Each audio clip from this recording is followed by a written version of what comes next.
Good afternoon and good evening. My name is Keith Warner. I'm the Chief Learning Officer at Miller Center for Social Entrepreneurship, and I am pleased to welcome you to the 2021 Miller Center Fellowship Action Research Plan Pitch Session.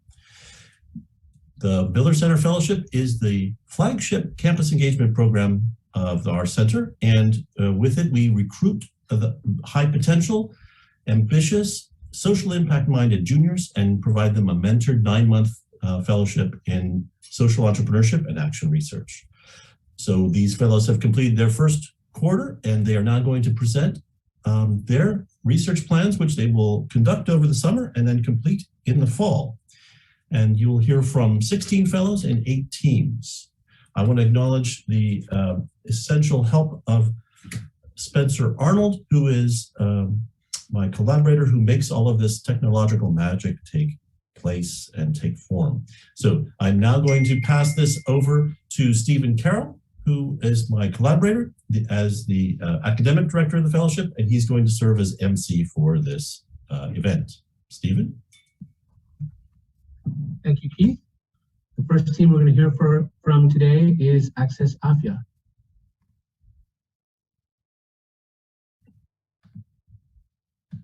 Good afternoon, everybody. My name is Ryan Benavente. I was born and raised in Honolulu, Hawaii, and I am currently a neuroscience and biology double major with minors in chemistry and philosophy. As someone who is passionate about how social and economic factors intersect with medicine and public health policy, I joined the Miller Center to play a part in alleviating the debilitating effects that poverty can have on the international community. Hello, everyone. My name is Nicole Boardman. I am a biology major with a minor in public health, and I'm from Fountain Valley, California. I am a Miller Center Fellow because as someone who is passionate about global health, I believe that innovation with the intention to advance social justice has unparalleled power to affect profound change in global health. Next slide, please. So over the next few months, Nicole and I will be working with Access Afya. Access Afya is a social enterprise in Nairobi, Kenya, and it's dedicated to creating accessible and affordable healthcare for the large proportion of impoverished residents living in its urban centers.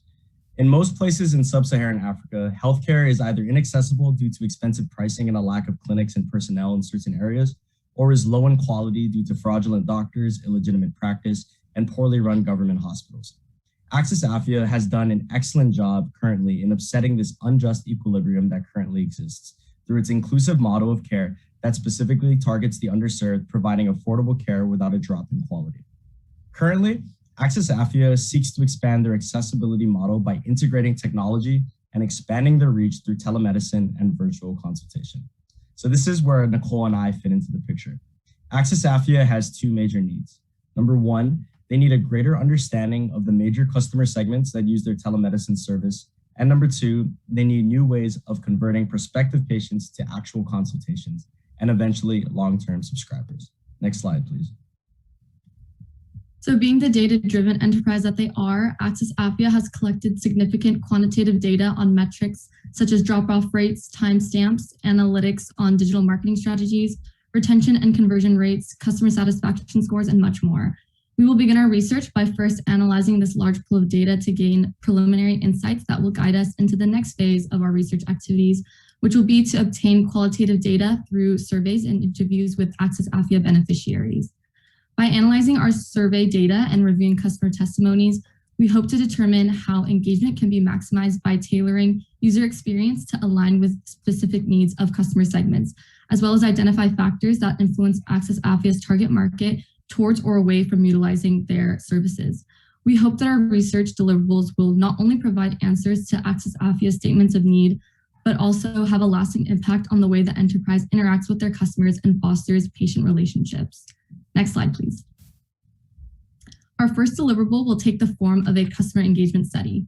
With this study, we will gather data on specific customer segments, non-communicable disease or NCD patients, also known as chronic care users, and antenatal care or ANC users. We will gather data to pinpoint their specific needs with regards to app usage and the virtual clinic for subscribers, users, and potential users within these segments. We also plan to assess whether these needs are being met by the current system and suggest ways the system can be manipulated to better serve the specific needs of these customer segments and therefore increase engagement. And for our second deliverable, we plan to create and optimize several strategies, creating a quote unquote toolkit that when implemented will help increase the physician consultation conversion rate and in the long term, increase rates of subscription and patient retention to this organization. This first requires an understanding of the broader context of the market and the push and pull factors which influence patients to seek care, refuse care, or discontinue care. Overall, what we hope to do with this knowledge gained from our research is to promote health-seeking behaviors guided by cultural and contextual considerations. Thank you for listening to our presentation. Does anyone have any questions for us? Thanks, Nikki and Ryan. I've got a couple of questions here. And also let me remind people in the audience that you can enter your own questions as well by typing them into the chat window, and then I will pass them on to the panelists. So first question I have here is, how does your research fit in with the larger core issues of social entrepreneurship and eliminating the spread of global poverty? So what we were influenced is, so the UN released what are called Sustainable Development Goals, which are 17 goals to promote prosperity while protecting the planet. So accessibility to good health is the third goal on this list. The connection between poverty and health is well documented. Medications for chronic illness are expensive and can drain a family's annual income substantially. Furthermore, having to care for those with debilitating health conditions places greater emotional and financial strain on families who must spend time to take care of their loved ones, often at the detriment of potential income. This correlation between health and financial burden pushes families further and further into the poverty trap, decreasing their chances of breaking the vicious cycle. So I guess in order to eliminate, or at the very least alleviate, the dehumanizing effects of poverty, the issue of healthcare accessibility must be addressed. And as a social enterprise, by helping out Access Afya, we can help potentially level the playing field for economic opportunity and attempt to facilitate reasonably priced healthcare to families, increasing awareness and appreciation for one's health and improving overall quality for life. Thanks, Ryan. I have another question that just got typed in. And the person says, I may have missed this, but are you conducting your customer engagement research in person or remotely? And if remote, how do you plan to engage hard to reach users? Yeah, so we are doing it remotely. And so one way that we are gathering this customer engagement data is to release surveys through the app. They have a way to alert users. So we plan to use that alert system within the app. And Access Afya also has group chats for certain patients. So they group their patients based on their needs. So they have a group chat for chronic care users and antenatal care users. So we plan on releasing the surveys that way as well. And in terms of interviews, we'll be having one designated interviewer, most likely their patient care lead. Her name is Mercy. And so we'll be working with her and devising our interview structure in a way that that we can target our participants. Okay, thank you, Nicole. I'd like to move on now to the Sisters Blended Value Project.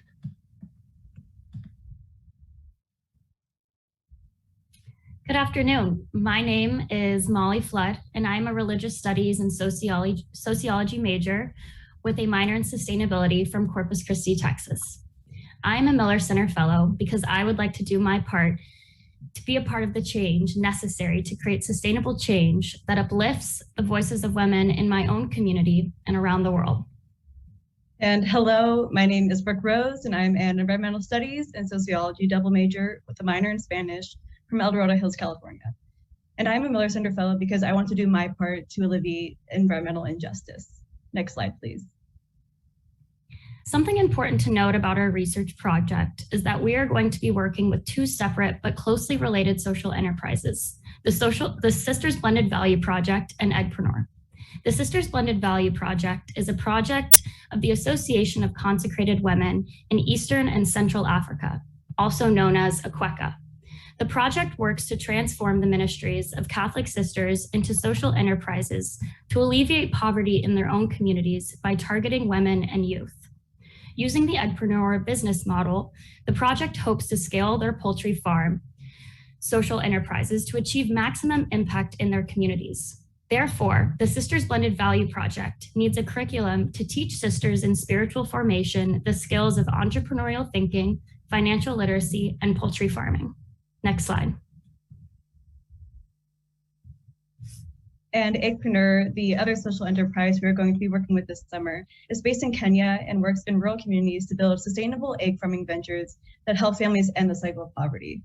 Its mission is to empower women and promote inclusive and sustainable economic growth in remote and rural areas. An obstacle facing Eggpreneur is a lack of financial literacy education in the region. To overcome this, Eggpreneur needs a curriculum focused on financial literacy that can supplement their current training to ensure that the people who go through their program can effectively manage their money and achieve economic sustainability. Next slide, please. Both deliverables will be drawing on the same research activities. Our methodology will get a grasp of what is necessary to create the deliverables through collaboration with the Catholic sisters who have already graduated from the Eggpreneur apprenticeship program and new sisters in formation to discover specific needs and wants in the formation program. These interviews will also help us understand where the sisters and local women stand in financial literacy, determining where to start. Then we will code the qualitative data to prioritize what is most desirable for the curriculum.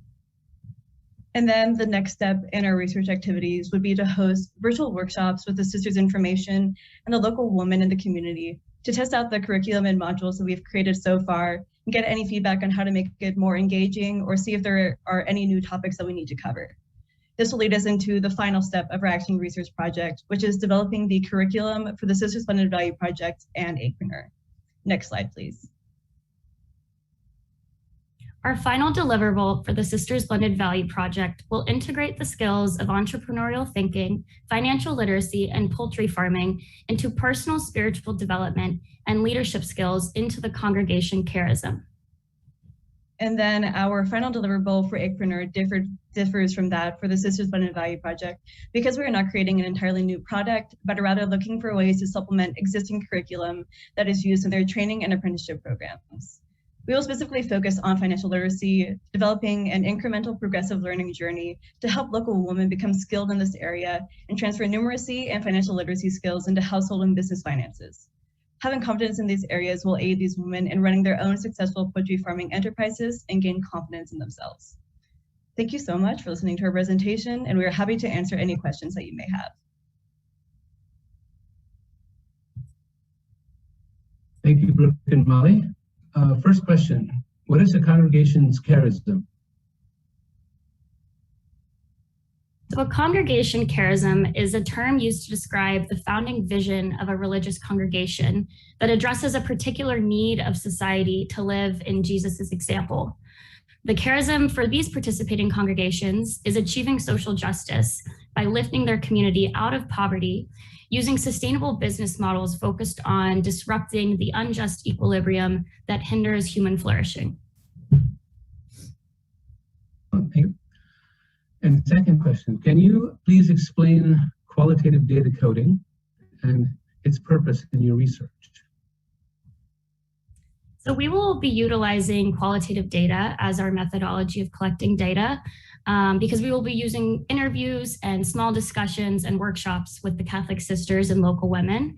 Making use of our interview notes and transcripts, we will categorize our data into curriculum components to determine their desirability and what is necessary to complete the creation of our deliverables. Excellent. Thanks, Molly and Brooke. And now turn it over to development and gardening. Hello, everyone. My name is Cameron Fisher, and I am from Chicago, Illinois.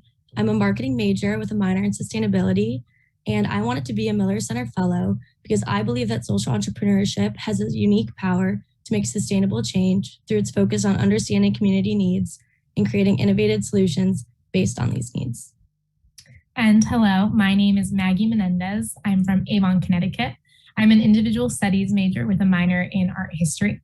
I was especially intrigued by the Miller Center Fellowship because I'm passionate about telling people's stories in a way that respects individual personhood and encourages agency. And I'm interested to see how social enterprises do just that. Next slide, please. DIG's mission is to improve the nutrition and livelihoods of some of the world's most uniquely vulnerable people by teaching them to plant restorative gardens that grow health, wealth, and a sense of belonging.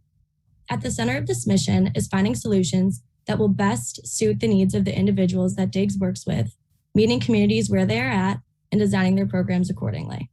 DIG's restorative agriculture programs help these marginalized groups gain economic stability, access to a nutritional diet, and connect with their communities. With DIG's unique focus on enhanced nutrition, their training programs show farmers a variety of about 20 crops, each providing a different benefit and value. Some crops are nutrient dense, others are culturally enjoyed, and some are profitable in the local market. With a large selection of crops, farmers typically choose about 3 crops to plant in their gardens. Currently, DIG doesn't have a way to help program managers assist farmers in making gardens with crops that provide solutions for their individualized needs.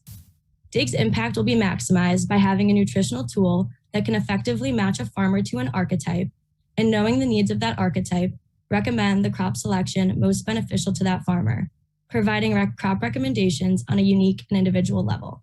Next slide. So our first set of research activities will pertain to the ultra-vulnerable community being served. We need to know who these people are, what their most defining characteristics are, and what specific needs their home gardens will meet. We'll acquire this information via surveys and interviews. Since we are working remotely, we'll be hiring an interviewer in the field to interview DIG farmers on our behalf. Interviews with program managers and local partners, however, will be conducted by Cameron and I remotely. We'll simultaneously be researching and collecting data about the crops DIG offers to their farmers.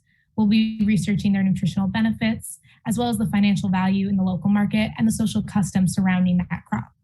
Lastly, once we have all the responses to our interviews and surveys, we'll be coding that data to locate trends and patterns in the responses of DIG farmers. At this point, we'll be identifying the key characteristics and key needs of different groups of DIG graduated farmers, which brings us nicely to our next slide, which is our deliverables. The first 2 parts of our deliverables is crop profiles and archetypes. The crop profiles will define the 20 different crops DIG offers based on their unique social, nutritional, and financial benefits. Each profile will locate each of the crop's benefits, as well as important considerations like, for example, its environmental resilience.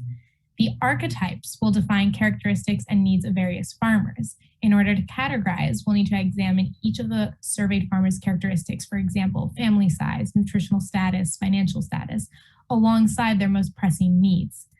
We'll need to examine which needs were similarly prioritized by multiple individuals and work backwards to find the common characteristics those individuals share. If correlation is evident, that will constitute an archetype. Once the archetypes and crop profiles are complete, we'll match the information from both deliverables to create our ultimate deliverable, which is a nutritional tool.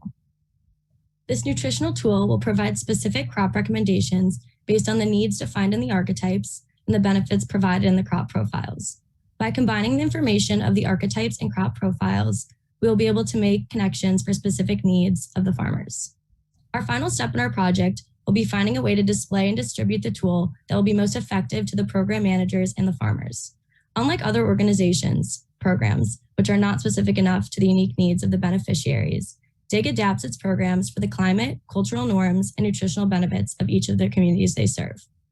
We believe that this nutritional tool will allow DIG to take this unique focus even further by providing a way for program managers to help farmers create gardens that will enhance their health and livelihoods on an individualized level. Thank you guys so much for listening, and now we'll take any questions.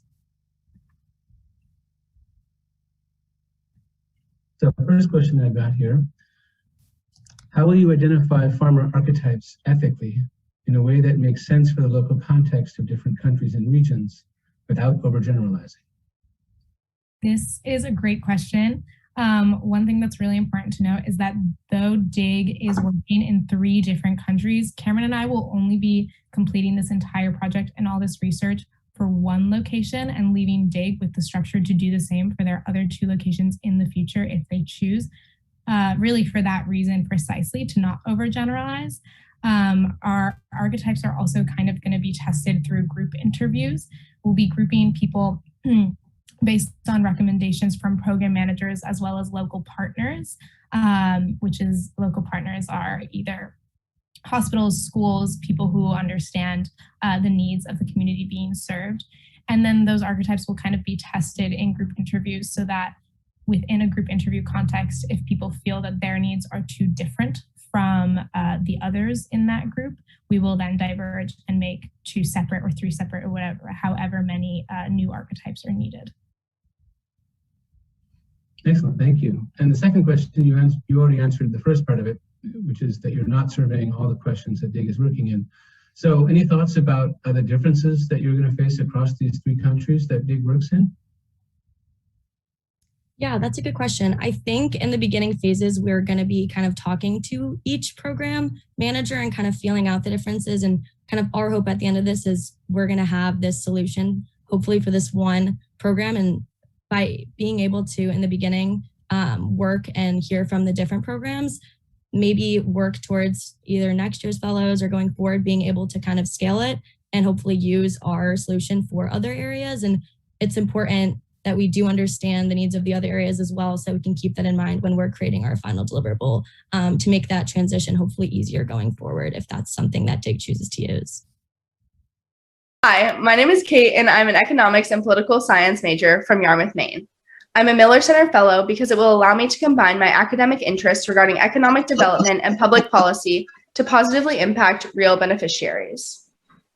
Hey everyone, I'm Emma and I'm an economics major with a math and philosophy double minor from El Dorado Hills, California. And I decided to become a Miller Center Fellow because I wanted to incorporate my interest in economic development with work that will make really long-lasting change. With a vision to alleviate energy poverty, improve the lives of marginal farmers, and combat climate change, OORJA provides renewable energy for irrigation, cooling, and agro-processing to farmers and last-mile communities. OORJA is seeking support from the Miller Center to implement a gender mainstreaming program for its enterprise that improves gender equity throughout its external reach, resulting in an increase in the number of beneficiaries in terms of female farmers it impacts. By focusing its efforts on female beneficiaries, OORJA will expand its outreach and expand its customer base.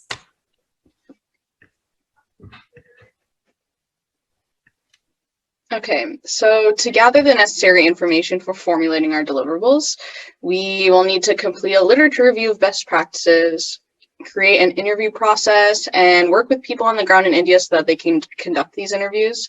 The goal of these interviews is to understand the role of women in the communities that OORJA serves, and more specifically, we'll gain a greater understanding of the role that women play on the farms, as well as preferences they have for OORJA's products that they have not been communicated before. We will continue by conducting internal interviews with the 6 women who are currently working for OORJA in hopes of understanding their experiences from working within the company and the ways they see the environment within OORJA transitioning to give more opportunities to its female employees. And then, after the interviewing process, we'll code and analyze the interviews, and from there, we'll utilize the best practices from other companies that we researched in terms of gender inclusion and create a plan to integrate their practices to make OORJA's business model and value chain even more gender inclusive.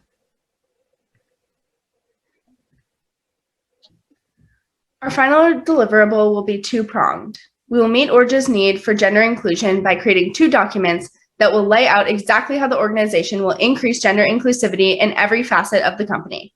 We will develop strategies for increasing gender inclusivity both within OORJA's staff as well as for their beneficiaries. One document will highlight how OORJA will go through implementing the gender inclusion, specifically involving the beneficiaries. The second document will consist of a gender lens training for OORJA's employees. These, in conjunction, will be imperative for improving gender relations at all levels within OORJA. The goal of both deliverables will ultimately be to increase the number of female beneficiaries OORJA serves so that they can increase their reach within India and scale their enterprise. Thank you all so much for listening, and we would love to hear any questions that you have for us. Thank you. I'd love to hear any questions that you have for us. So first question for you is, how are you prepared to address the gender equality that's embedded in Indian culture during your interview process? Yeah, thank you so much. That's a great question. This is something that we have been kind of working on a lot recently, especially because the traditional gender culture is very ingrained within India. We're planning on taking a very empathetic approach and hoping to use the people who we decide as this internship or this fellowship is being done remotely. We're actually hiring people to conduct these interviews for us, and we're hoping to foster an environment of trust within these communities that we're working with, and hoping through those people to gain a level of trust that allows the women that we're interviewing to feel very safe and like they can tell us exactly how they're feeling and exactly the processes that are happening, and using very targeted questions to get at kind of the root causes of each of the problems, specifically in terms of gender equity. Thank you. So second question is, I'm going to kind of combine them. So logistically, how are you going to conduct these interviews, and how do you think the pandemic is likely to affect those interviews? Yeah, so as many of you likely know, the pandemic is pretty bad in India. It's actually very bad in India right now. So a lot of the work that OORJA has been doing is not in person, specifically like the managerial tasks aren't happening, and a lot of people aren't actually able to go to the field right now other than the actual technicians who are working there. So a lot of this will be done via the phone, and we will use a woman named Shraddha who works for OORJA to help connect us with specific people who will be doing the interview process. And from there, we're looking for specific people like journalists or psychologists, people who really understand nonverbal cues really well, so that we can gain a level of understanding, not actually being in the field, to be able to conduct these interviews on our own. Thank you so much for those questions. All right, thanks, Kate. And now we're going to move on to hear from Emerging Farmers Initiative.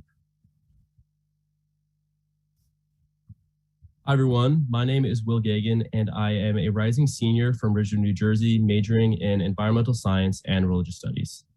I'm thrilled to join the Miller Center as a fellow, and I'm excited to learn from its global innovators who lead with truth and courage to create sustainable alternatives for unjust equilibriums.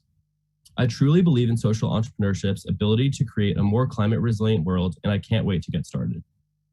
Hello, my name is William Magapetros, and I'm a political science major from Los Altos, California. I believe in the potential for social entrepreneurship to create long-lasting impact, and I'm excited for the opportunity to work with an agricultural enterprise to promote sustainable farming practices in areas that are challenged by climate change and poverty. Next slide. The Emerging Farmers Initiative was founded by the Religious Sisters of the Holy Spirit in 2019 and seeks to educate the youth of Zambia out of poverty through hands-on mentor training.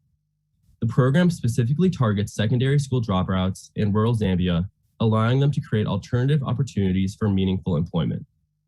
By delivering an integrated agroecological and entrepreneurial education, beneficiaries will learn the necessary skills to become independent agro-entrepreneurs. In doing so, graduates will transform from job seekers to job creators within their local communities. Since the inception, the enterprise has acquired capital, established production units, and recruited trainers with technical expertise, yet lacks the formal curriculum needed to educate their future apprentices. Next slide. This summer, our research will begin with informal interviews with local experts specializing in entrepreneurship, agriculture, and agribusiness. The purpose of these Zoom interviews is to derive what tacit information is available and to discern the necessary information to include within the curriculum.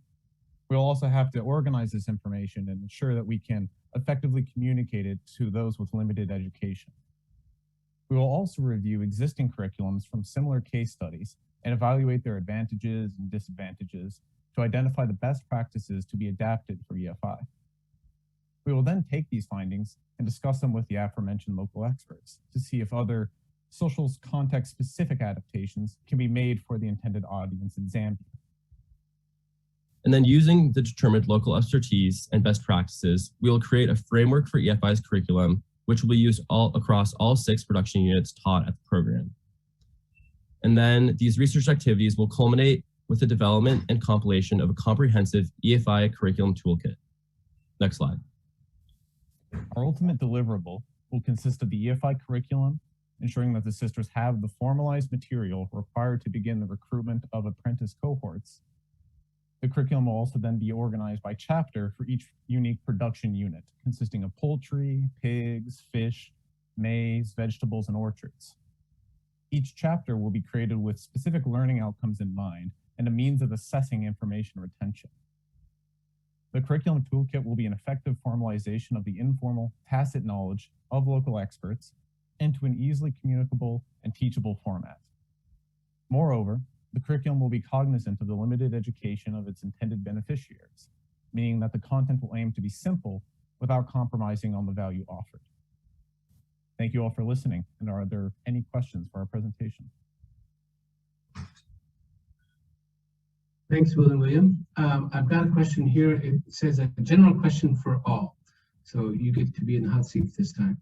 It says, please explain the role of the social entrepreneur in defining and prioritizing the fellows' projects and the value that the social enterprise expects to receive. You want me to repeat the question? Oh, that was good. Okay. So when the social enterprises go through the Miller Center program, then once they have gone through GSBI, I believe they have the opportunity to use Miller Center Fellows, which is what all of ours are doing this summer and for the next few months. And they have specific needs, or specifically, I think they're described as challenges for us when we are applying to the fellowship, and we're tasked to take on these needs of the fellowship that are kind of most aligned with our expertise and our interests in our majors, and to ultimately create the deliverables that we've all been speaking about, which are actually the ones that have been kind of proposed by the social entrepreneurs themselves. Excellent, thank you. Second question, what are some key considerations from the social context that you're going to be working in that we need to be aware of?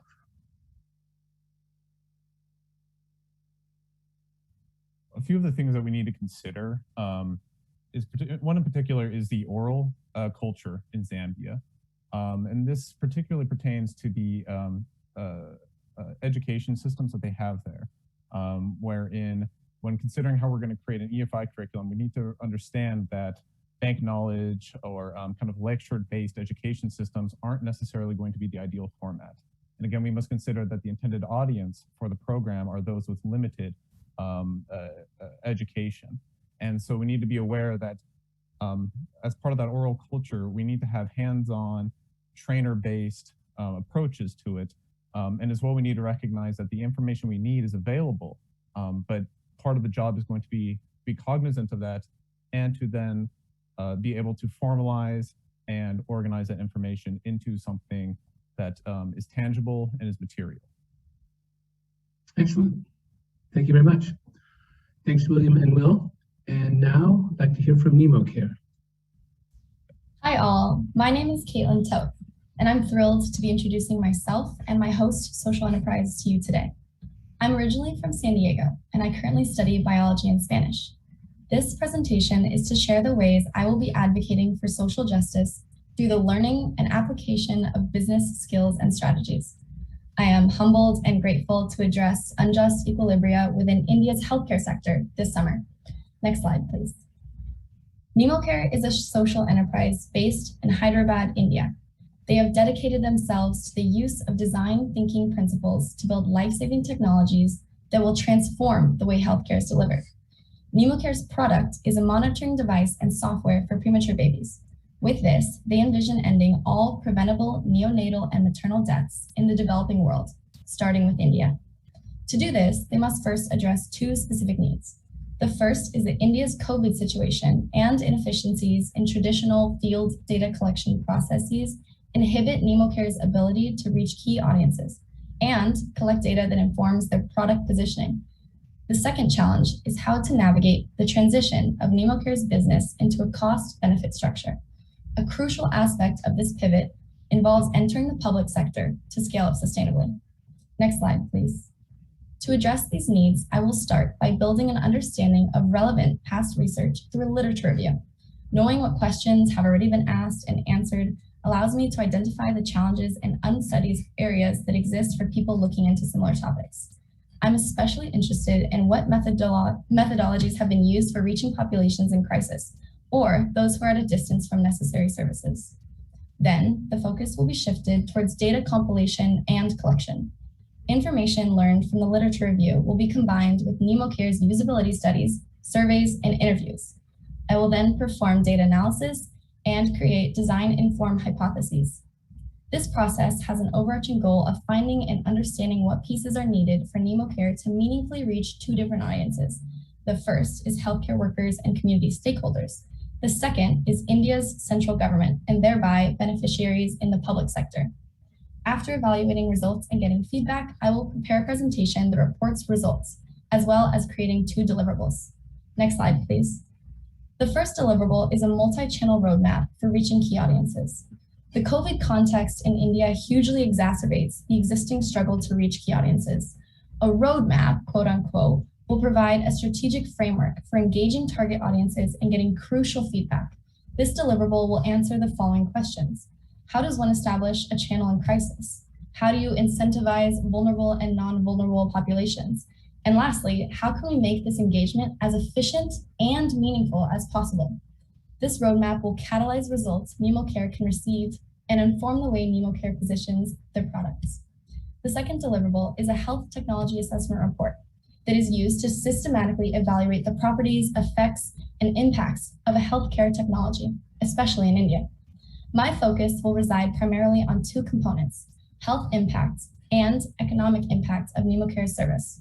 The primary purpose of this deliverable is to support the nemocare team in making the most effective and informed appeals to policymakers, funders, health consumers, and health professionals. This deliverable will identify areas that are missing components and strengthen their ability to enter the public sector and scale up in a sustainable way. Next slide, please. I'm excited and ready to answer any questions you all have.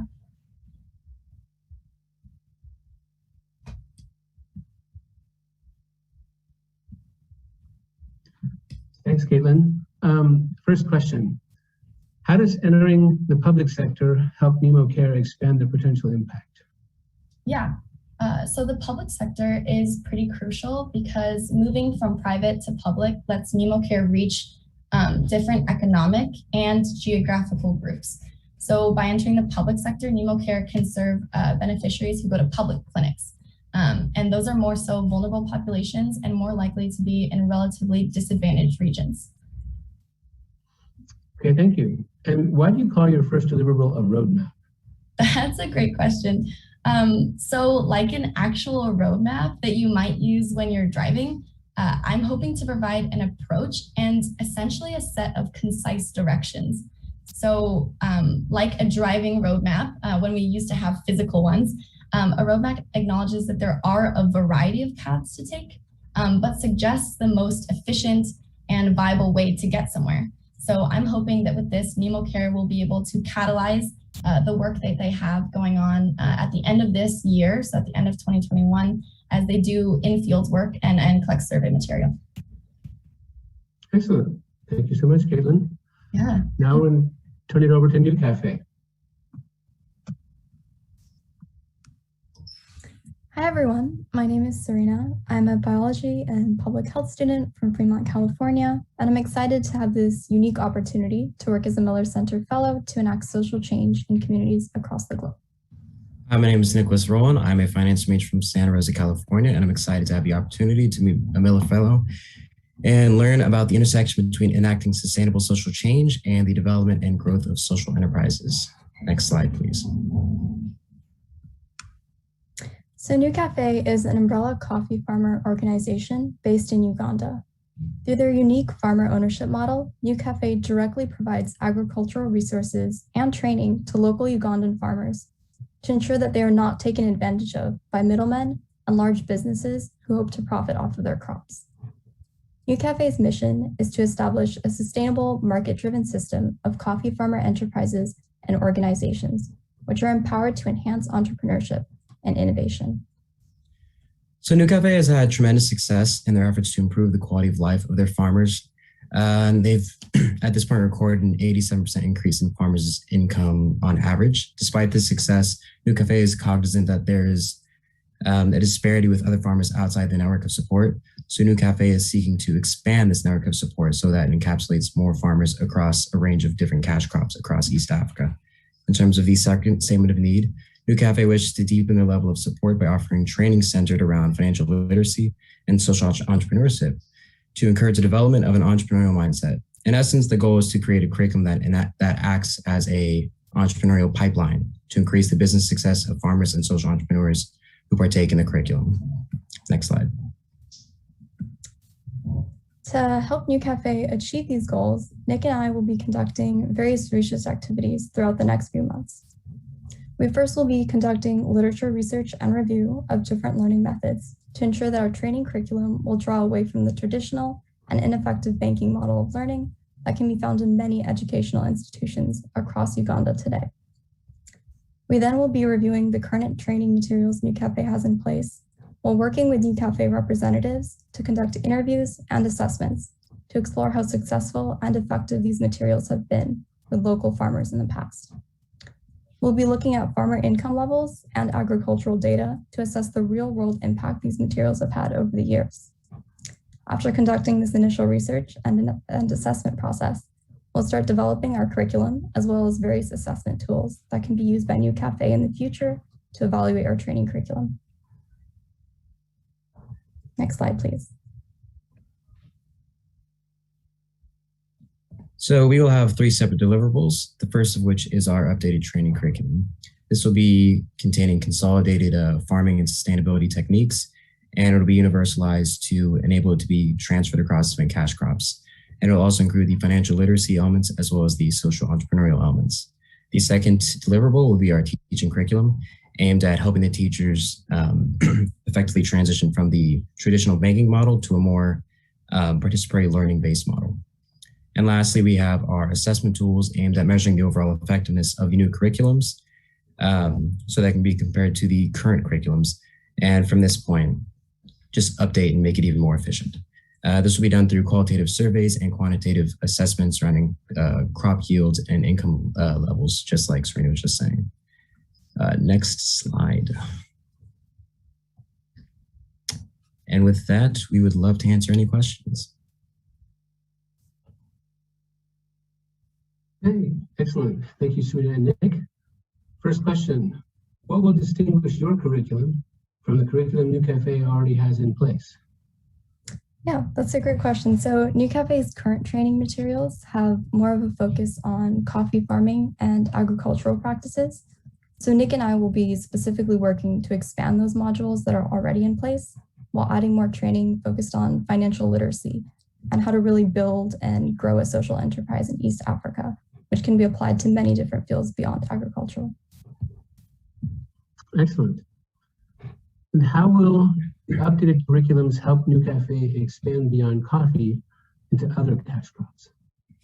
So the updated curriculums will be tailored based on the different cash crops. What I mean with that is we'll be working with specialists to, convert the general techniques to specialized techniques with different crops, be it passion fruit, vanilla bean, or any other cash crops. But aside from that, the financial literacy and the entrepreneurial elements will remain the same. Excellent. Thank you so much, Nick and Serena. Now let's turn it over to InnovationWorks. Yeah, thank you, Stephen. Hi, everybody. My name is Nat Gilmore. I'm a communication major from Baltimore, Maryland. And I was drawn to the Miller Center as a way to amplify voices and the stories of entrepreneurs working to disrupt the social equilibrium. And I'm really excited to be working with InnovationWorks in my hometown of Baltimore. Hi, everyone. My name is Angel Macias. I'm from Paramount, California. I'm majoring in political science and ethnic studies. This summer, I look forward to meeting with Baltimore social entrepreneurs in person, hearing their story, and seeing their businesses in action. Next slide, please. Hi, my name is Hannah Miller, and I'm originally from Boston, Massachusetts, and I'm a communication major with minors in Spanish and entrepreneurship. I'm excited to be a Miller Center Fellow partnered with InnovationWorks because I'm eager to see how strategic communication and film can be avenues for social impact and empowerment. Next slide, please. Innovation Works' mission is to reduce Baltimore's racial wealth divide by teaching and accompanying members of disinvested communities to build successful social enterprises that create sustainable neighborhood economies and result in a safer and more vibrant city. As IW partners with entrepreneurs, mentors, investors, and community partners, they face the challenge of providing cohesive messaging and communication to each of their stakeholder groups. We have identified the two following key research needs that our plan will address. One, create a better understanding of the values and opinions of key audiences. Two, create stronger cohesive messaging between stakeholder groups. And so our summer research will target these two key needs so that IW can maximize their partnership and impact in the Baltimore community. Nat will be talking a little bit more about our plan in detail. Next slide, please. Thank you, Angel. So based on these needs, we have planned out the following research activities. First, we will be distributing surveys through IW's monthly newsletter to gain demographic and value-based data on our 4 key audiences. This survey will establish data needed to frame our strategic communication plan, which we will call the SCP.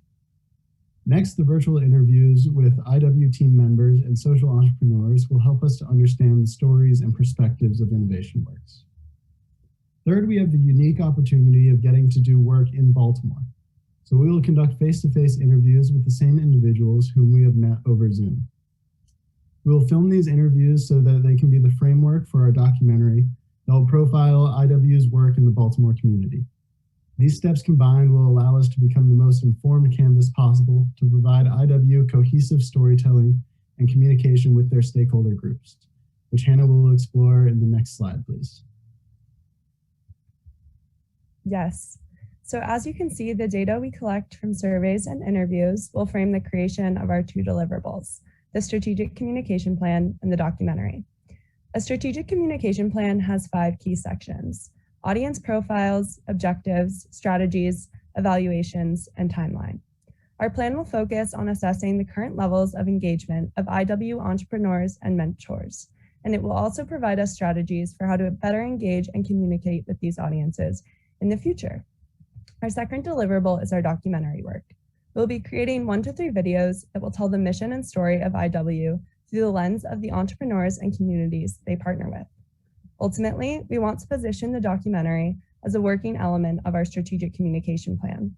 Framed by the data that we collect, our documentary will serve as a visual representation of the clustered, collaborative, and bottom-up change that is occurring in Baltimore between social entrepreneurs and IW. The combination of these 2 deliverables will provide IW with strategies and resources to better communicate with their audiences in the future and scale their impact. Thank you for listening to our presentation, and we would now love to open it up to any questions.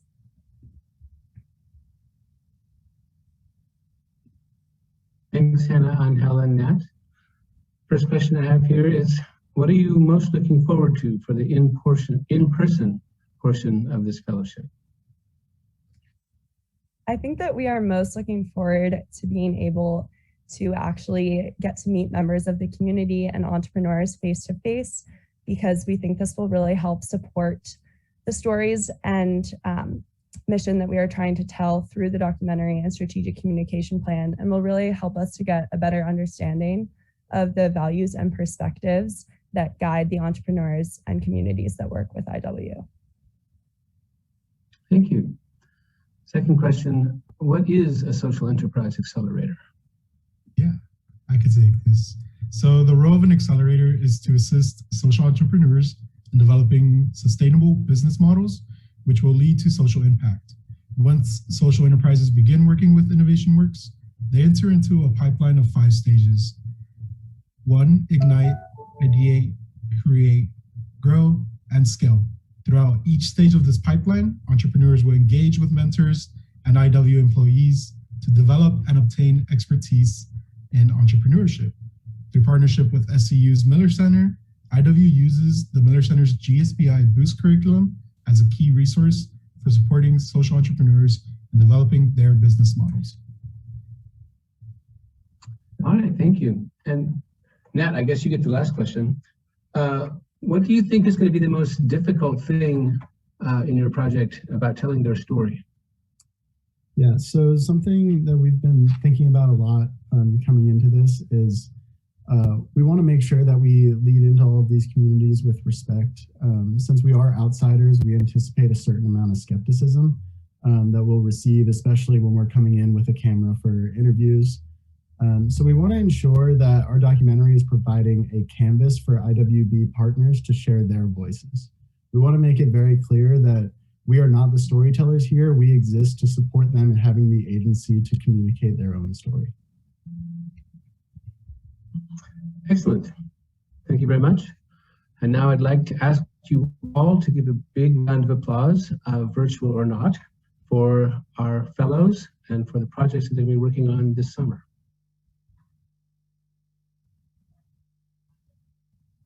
And now I will turn it back over to Keith. Keith. Thanks, Stephen. And so folks out there in Zoom land, you can just see why we are so excited at Miller Center about the work of these fellows and the hard work that they've done to prepare themselves and the really promising research projects that they've got in front of them. And I hope that you will be able to join us in the fall when we gather to share these stories and an in-person event on campus.